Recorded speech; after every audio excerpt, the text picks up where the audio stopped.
generations of family go head to head on a variety of topics. You got one Gen Zer, and that would be Chris. You got one Millennial, Noey. And you got one BBB, the baby boomer from Brooklyn. BK all day, Kaya.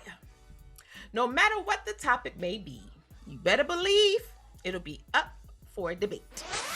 Fab Maven, the official brand of the Maven movement, a bold and unapologetic brand for the culture that uplifts and empowers. A brand that says, we got something to say. So go to fabmaven.com right after this episode and get your shop on. All right, gentlemen, today's topic of debate is the NBA. Not just the NBA, the king of the NBA. I wore my Golden State Warriors shirt just because of the fact that they are going back to the top. But you know, it's not about the Warriors. It is about King James. I'm not talking about the Bible. Not even talking about the verse. But I'm talking about the chapter called I Run Tings. Okay?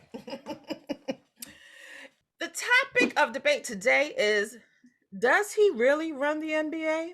After recent events of him getting some Pacers fans ejected from the stadium for their nasty remarks.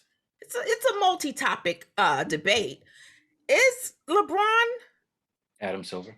Adam Silver, yes.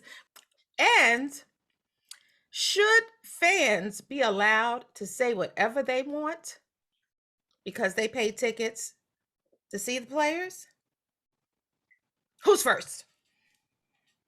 Are we doing this age before beauty thing again? I feel like that's I mean, unless you have a yearning in your spirit to go first, you know, whatever. I mean, because of the fact that Noey is the resident LeBron James fan, I think that he should go first. Yeah, that's a great point.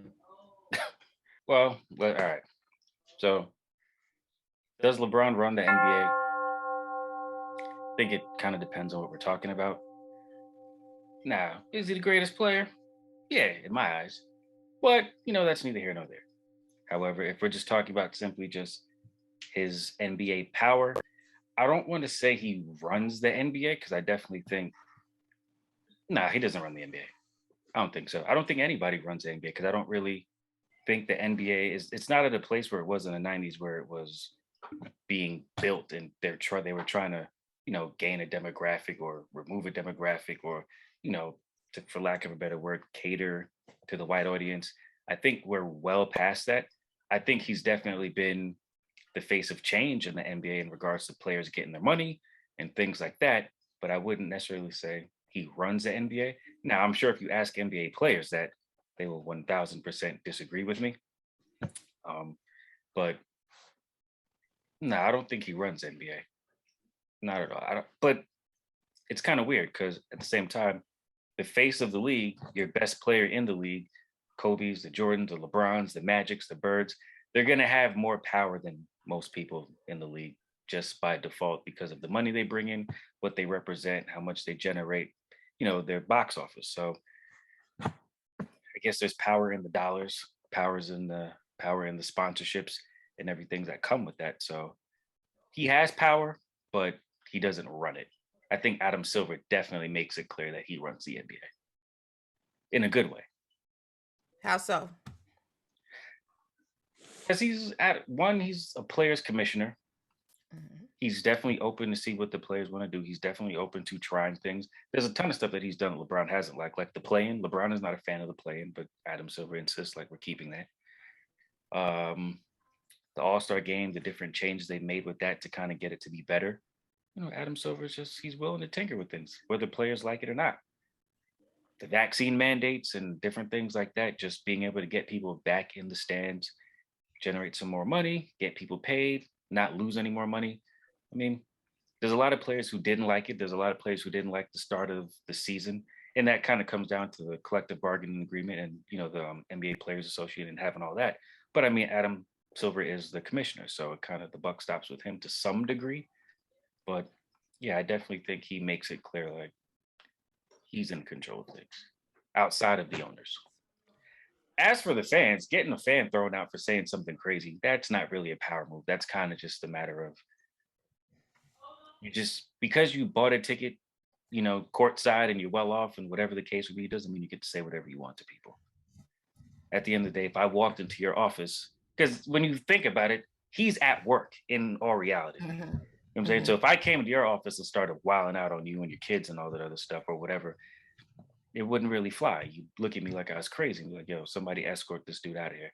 Same thing applies. But a part of me feels like there's that race thing where, the wealthy people who show up feel like, come on, dance, boy. You know what I'm saying? Yeah. There's that element to it.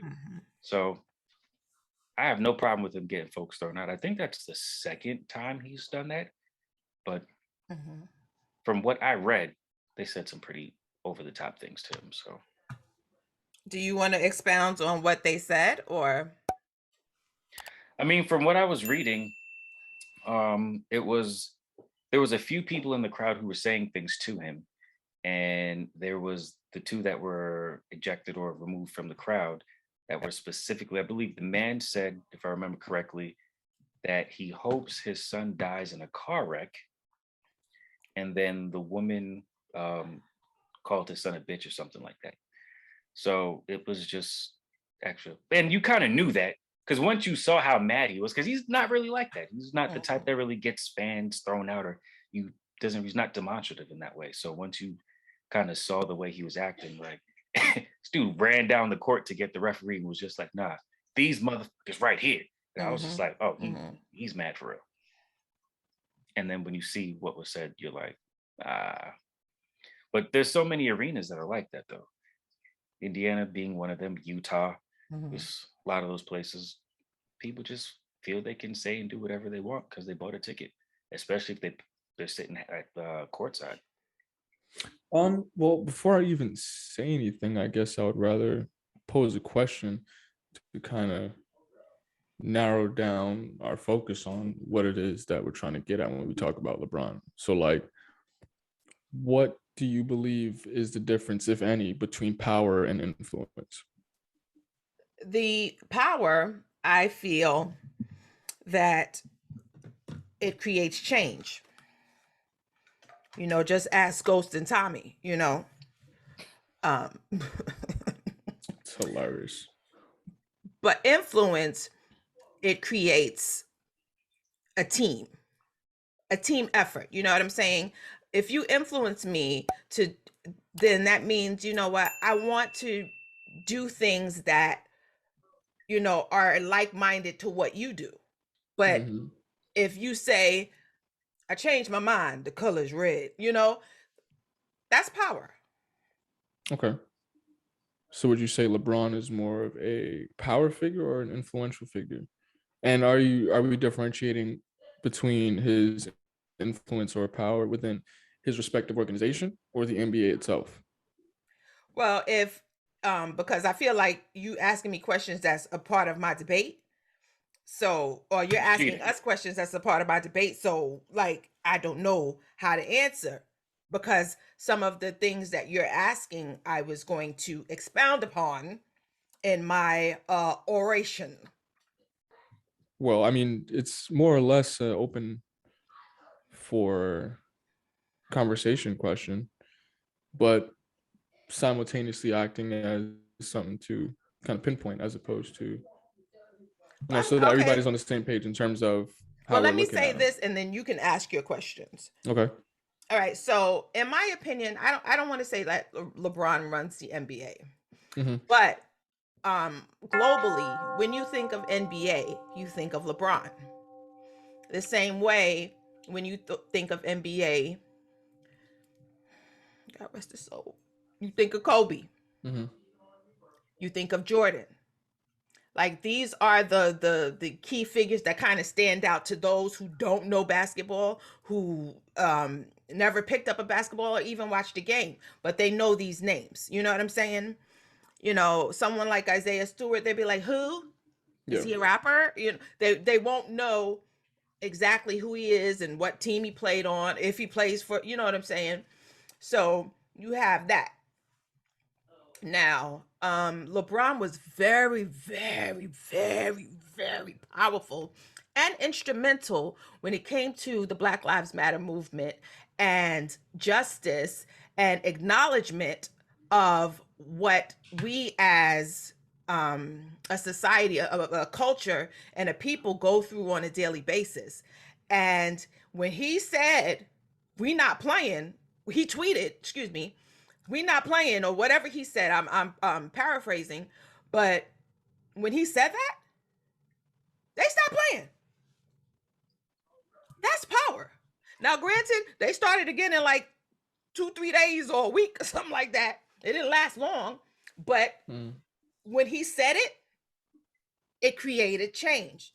And then when they came back, it wasn't just like, okay, we're going to come back playing as usual. Because if you have these leagues that are predominantly people of color, people that are Black, when social injustice goes on, you can no longer stand aside and be like, this that has nothing to do with me. This is beyond my, not even beyond, this is beneath my financial bracket. This has nothing to do with me or my status in life. So a lot of people look to LeBron to see, what does he say? Like even with the Kyrie Irving thing, they wanted to know, what does he say? He's just like, look, I did what I had to do with my family. We're good. We got vaccinated, you know, but they look to LeBron to see what he said. You know what I'm saying? And it's like he's the captain of the NBA. He may not be the Adam Silver, but he is very, very instrumental and influential and powerful when it comes to decisions being made as far as the finances, you But I think know. that's the main thing too, Yeah. And because that's the biggest thing, because he knows his worth and he wants other players, because I believe the stats are NBA players literally go broke within few a years of few years retirement. after retiring. You know what I'm saying? They don't have the financial acumen to actually become wealthier within their lifetime or create generational wealth. And he's just like, "No, we ain't gonna ball out. We gonna ball up." You know what I'm saying? And to that, because I always, when especially when Cleveland was going against Golden State, and LeBron was a whiner. I always felt that he was a whiny little player, but I respect his gangster. You know what I'm saying? I respect the fact that he has the same wife, same woman that he was with since he was a teenager. I respect the fact that he's a father. He does what he got to do for his kids. He literally single-handedly changed his community. You know what I'm saying? And he doesn't get a lot of credit for that. Like, you don't hear no scandals about LeBron cheating on his wife. You see them together. He looked like he loved her. She looked like she loved him. Now, it may not be perfect, but when you look at them, you be like, damn, that's what's up. Black woman, Black children, a Black father doing a damn thing and running things and putting his people on. He did not just become a player. He put his people on. He had the others teach his crew the game. And once they taught his crew the game, he was like, all right, bye-bye. We're gonna have my crew take over now. And he put his crew in positions of power. That's what you're supposed to do. That's power. So he don't run the NBA, but he run the NBA. Okay, I'm done. I think he runs the NBA in a. It's kind of weird because his influence is strong. I think he has power amongst the players, but I think he has a strong influence among like maybe the GMs and the league itself. Yeah. So the power amongst the players is things like, hey, look, we'll find a way to do something in the bubble, like with him, because he's a part of all of it. Whether it's him, it's Chris Paul, it's Dwayne Wade, it's Melo. They'll get up and they'll give their speech at the ESPYs. They'll figure something out for the league. He's always a part of whatever the league. And obviously, if you're the face of the league or one of the main faces, you're going to have to be a part of it. And two, it's very different when you're either about to be a billionaire or are a billionaire, and the billionaire owners can't look at you and be like, look, you're just a little whatever. It's like, you're a billionaire, I'm a billionaire, I know what time it is. You're not doing anything different from me.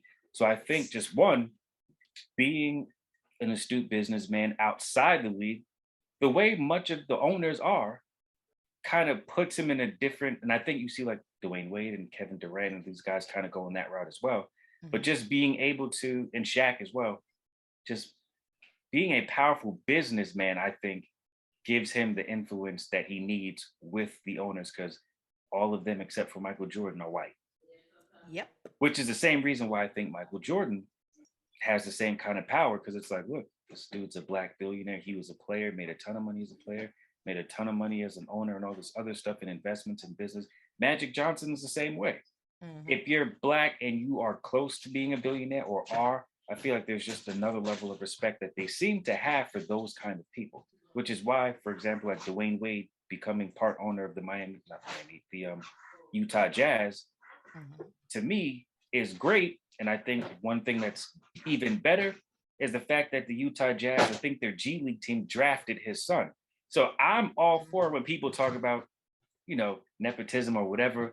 Look, do what you got to do. Like the whole purpose They've of you been doing that since 1901. Exactly. They've been doing that since 16, so 19, matter of fact. It makes perfect. That's the whole reason that you're trying to gain power and move up within the ranks of the organization. Now you're in ownership.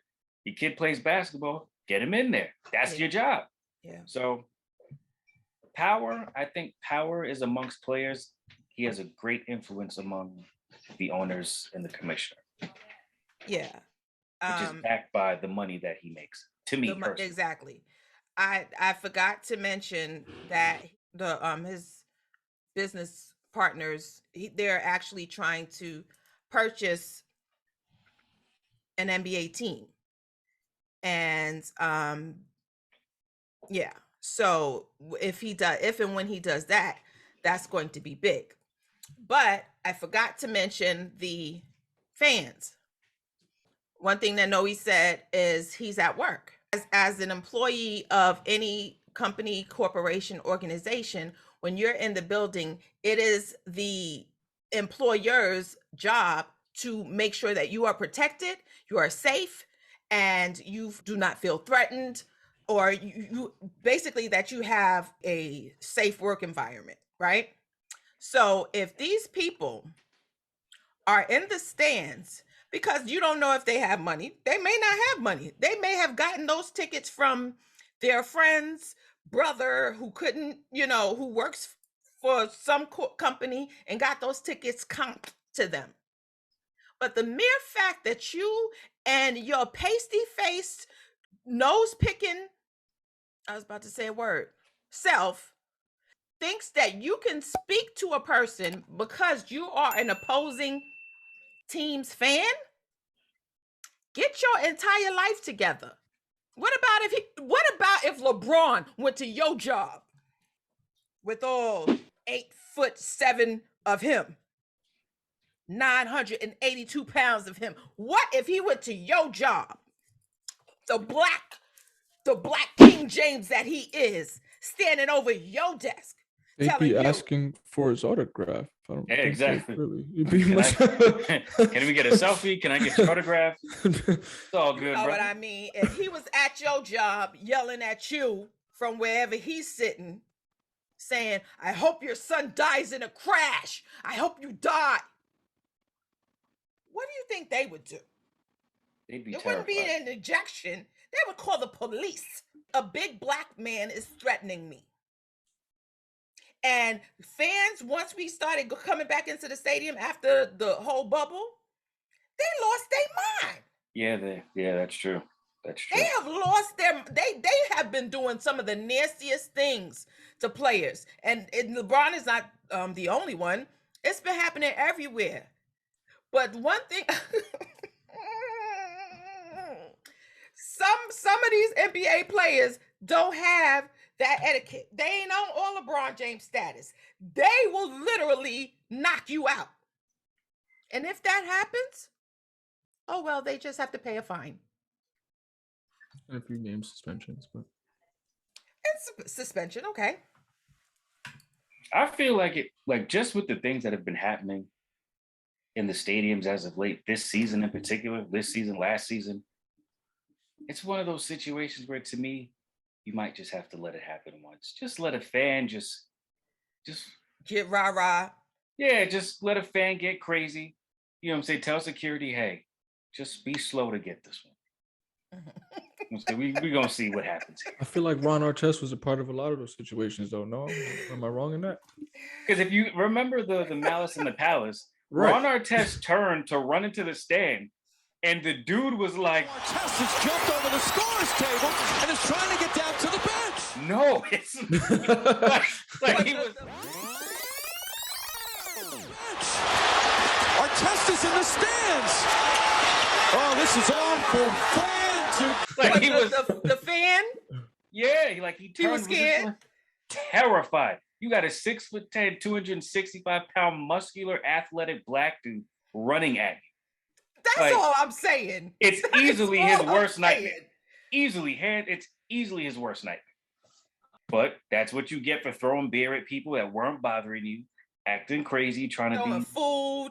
You know what I'm saying? Remember that dude that I think it was in Washington where he literally ran on a court and it was a black security dude. He was like, shh. Oh yeah. Remember?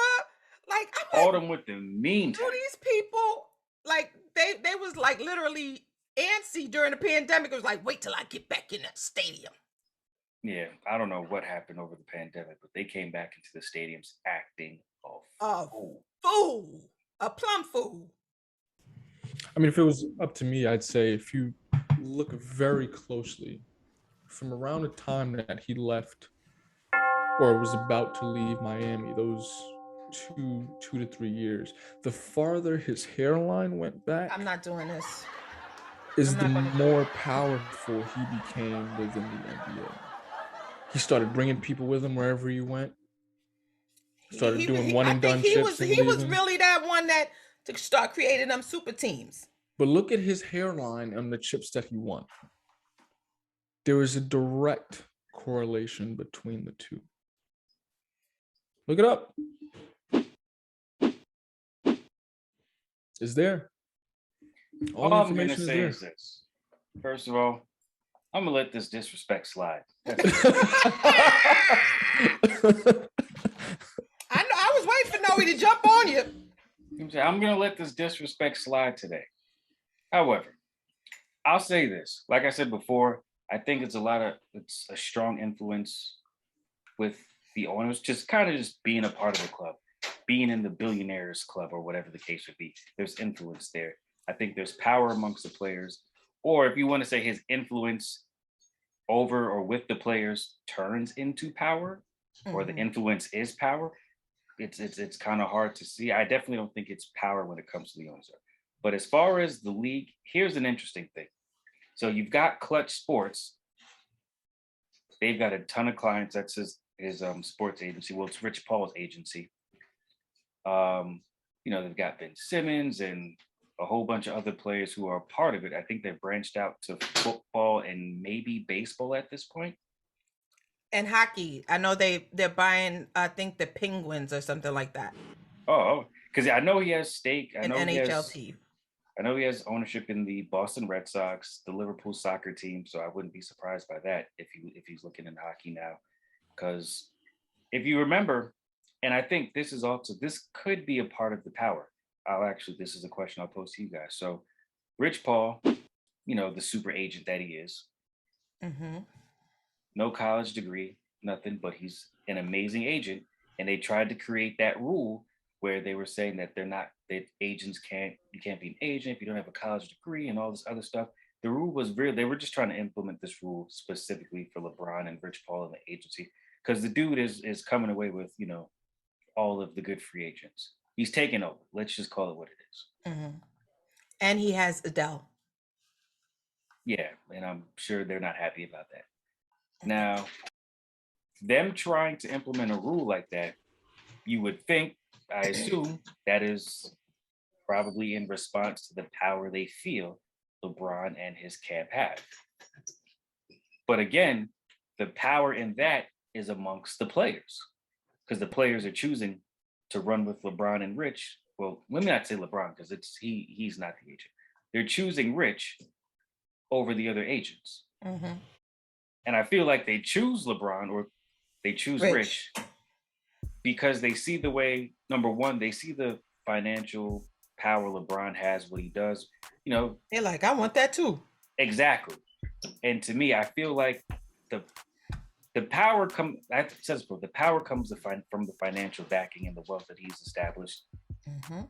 But I think as players, they can kind of relate to that in a sense where it's like, I see what he did, I can do that too. But everybody's not teaching that. Everybody's not putting their people on. Everybody's not showing you how it's done. Everybody's not creating that outlet or the platform for players to really come, sit down, speak, and work with you and do that the way that they are at Clutch and with Uninterrupted and the different things that he's doing. So I definitely think he runs the NBA. He doesn't run the NBA, but he does. So I think that's a tie. What say ye, There's young Gen players Z? And owners, power, influence. Yep. I agree with that. So what's your, what do you I vote? mean, in terms of differentiating the stance between him having a different level of influence and power and different. Does he run things or not? In terms of his influence on managerial staff, 100%, I would say so. I think they look to him as, the key. The key guy to make decisions, because he's obviously the one doing what he does when it comes time to win a chip. So obviously them winning a chip brings them crap load of cash and revenue to whatever, the organization needs at the time. So do you think that when he was on the Cavs that he was actually the coach and not Tyronn? Ty Lue didn't need to be there. He was basically there to be like break when when the timeout was done. So do you think that he was running things over in Cleveland? I do not think Ty Lue had any influence on that Cavaliers team. He was just I disagree from this perspective. I think as the best player on your team, you always have influence. You always have a certain level of power. However, I can't take away from the jobs that the coach, the assistant coaches, the player development coaches, the GMs, they all have a job to do. Like LeBron doesn't get on the phone and make trades. Now you're going to ask him, hey, I think we can get this guy, but we have to give up this guy or this guy. What do you think about that? I gotta do on that Cleveland squad, because you said LeBron don't get on the phone and make trades. On that Cleveland squad, right before he left, that Cleveland squad changed their lineup drastically, maybe about 2 or 3 times. Mm-hmm. And one of the last few times, he literally brought everyone that was on the Heat to Cleveland. Mm-hmm. It was Birdman was there. No, it wasn't. It was Birdman was there. Shumpert was there. Smith was there. Isaiah Thomas was there. No, but I'm saying like everybody that he bought who he wanted. He bought who he wanted. He created his own team. Everybody on that team. They got what was available. Nobody was making trades for Isaiah Thomas. Dwayne Wade was there. Rodney Hood. Dwayne Wade is a given. Look, LeBron went to Miami because Dwayne wasn't trying to come to Cleveland. Now, brother, you got to do me this solid and come to Cleveland. Okay, so now that LeBron is in LA, seems like he's trying to build another team there as well. It could just be that's going. Or coincidence. Maybe it's a coincidence. I don't understand why we're saying he's building the team. I feel like bruh. All right, because we were just having this conversation before. I'm gonna tell you exactly what LeBron does. LeBron is a great thing for your organization, but equally as bad for your organization, and I'll tell you why. He will go there, get you a chip, And then as soon as things start getting a little rocky, he bounces. But when he bounces, he leaves that organization in a cesspool. Look where Cleveland Depleted. is at now. He literally look where Miami's just coming back to, playing at a decent level. And look where the Lakers is headed. In I see Independence where Day we're with going Will with this. Smith. And But Independence Day I'm with not Will having Smith. this slander. Remember how the ships was going from planet to planet, sucking up all of the energy and the life in that planet, and then moving on to the next one? Moving on. That's what LeBron did. I'm sorry. Look what's happening in LA right now. Nah. All right. Look what is happening to LA as we speak. You're witnessing where you it. haters They are won going. their chip. They won And where their the chip. slander is going. Look So- what's happening. All right. Listen, So I didn't even know because I haven't been watching. But I was like, Westbrook is on the Lakers? Terrible. Tragic. all right. So hold on. Tragic. So apparently, I got to educate y'all on this Oh, thing Lord, called here we go. basketball. All right. Here we go. First things first. The miseducation of LeBron James.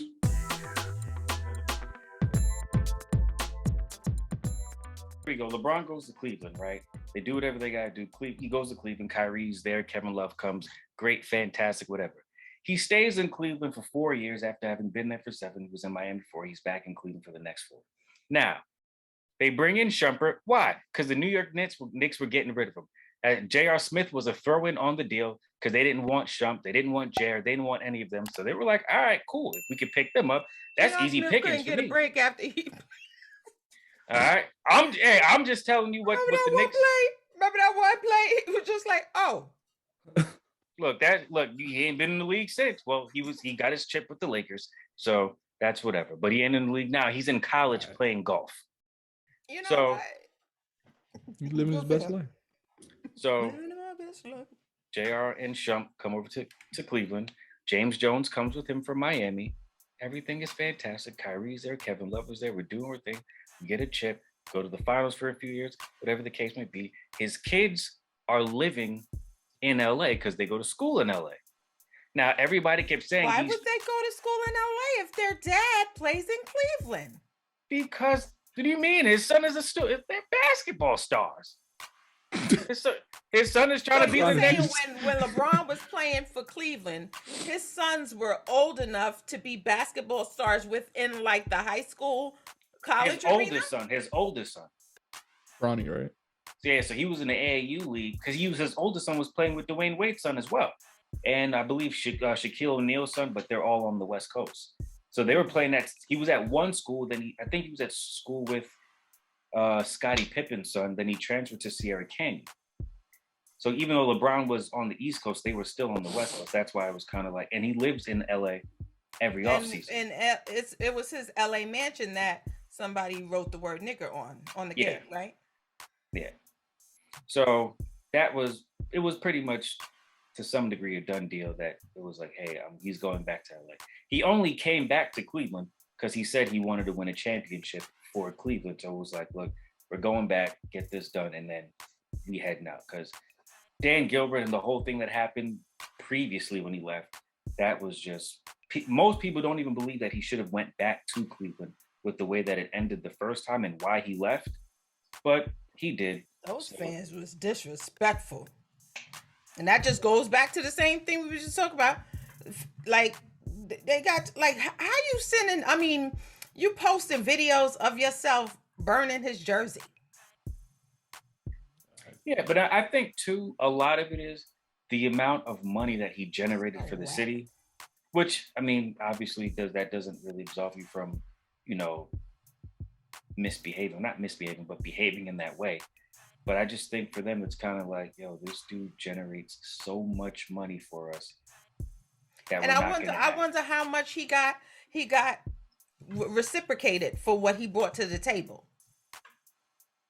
Whatever he signed as a contract. Because he can't bring everything to the table and everybody else eating and he's starving. And I'm not saying he's starving for money. I'm talking about starving in other ways in his career and in his life.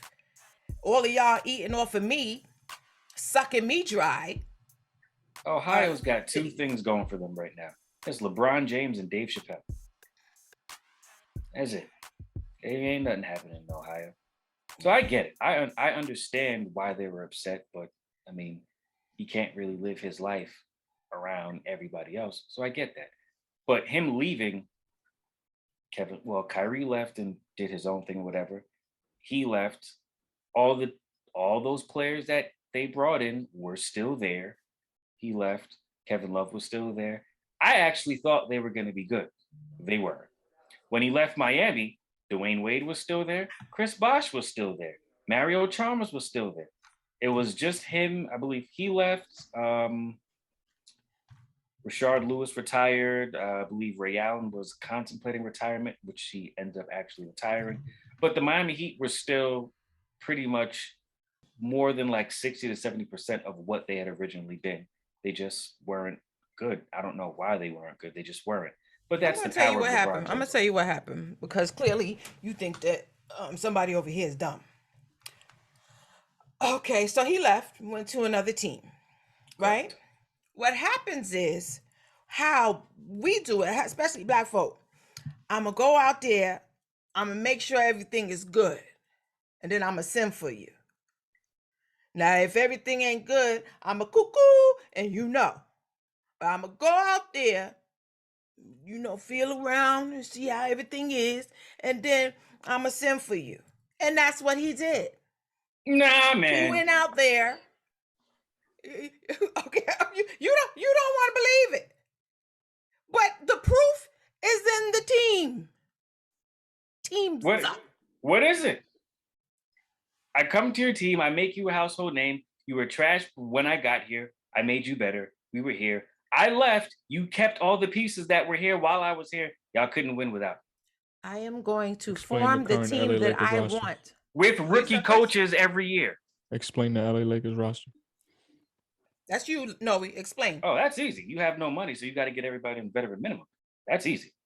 The LA roster? Yeah. They won a chip and then cleaned house the very next season. They won a chip, but that's the problem. That's the hard. Keeping your team together after winning a championship is hard because everybody wants raises after they win. So, for example, if you sign, let's say you sign a 3-year deal, right? With third year as a player option. So you can opt in or you can choose to opt out and become a free agent. You win a championship in that second season. You're not opting into that third year because you need more money because you just won a championship. And if you were an integral part of that championship, you want more money. So, for example, you got a guy like Dennis Schroeder. It's like, hey, there's $85 million on the table right here for you. Take it. Nah, I'm good. Why? We had a playoff run. I think I did my thing, whatever the case would be, which he absolutely was horrible in the playoff run. He should have took the money, but he didn't. Now, what do the Lakers say? Bro, you were horrible in the playoffs. We're not giving you that $85 million. That's not on the table anymore. You passed it up. Kyle Kuzma got traded.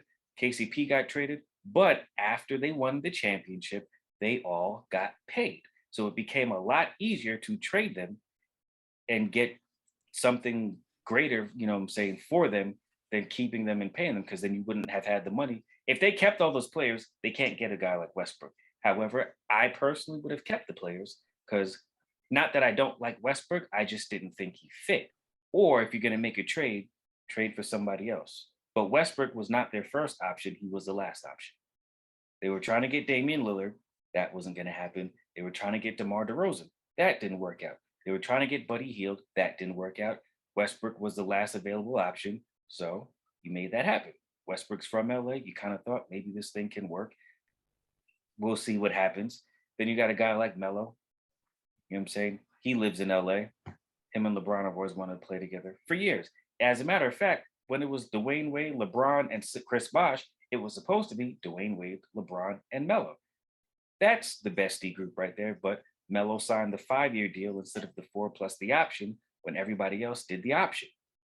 He was trying to secure the bag. I don't blame him for that, but that's just how that worked out. So now in LA, you have no money. You can't offer anything more than a mid-level exception and the veteran minimum. Therefore, you're not going to be able to get the best players in the league. So you have to keep the youth that you have and draft well. So you draft a guy like Reeves. You have THT. You trade away Kuzma. You trade away KCP. You lose Dennis Schroeder because he didn't accept the option or the offer that they put forth on the table. And then you got to sign Melo, DeAndre Jordan. You trade for Westbrook. You sign all those other veteran minimums. Everybody on the Lakers is playing for a veteran minimum contract. Now they got to wait for the buyout market. As a matter of fact, Avery Bradley was on the Warriors. The Lakers signed him because he got waived by the Golden State. Got too many guards. You did your homework, huh? Thank you.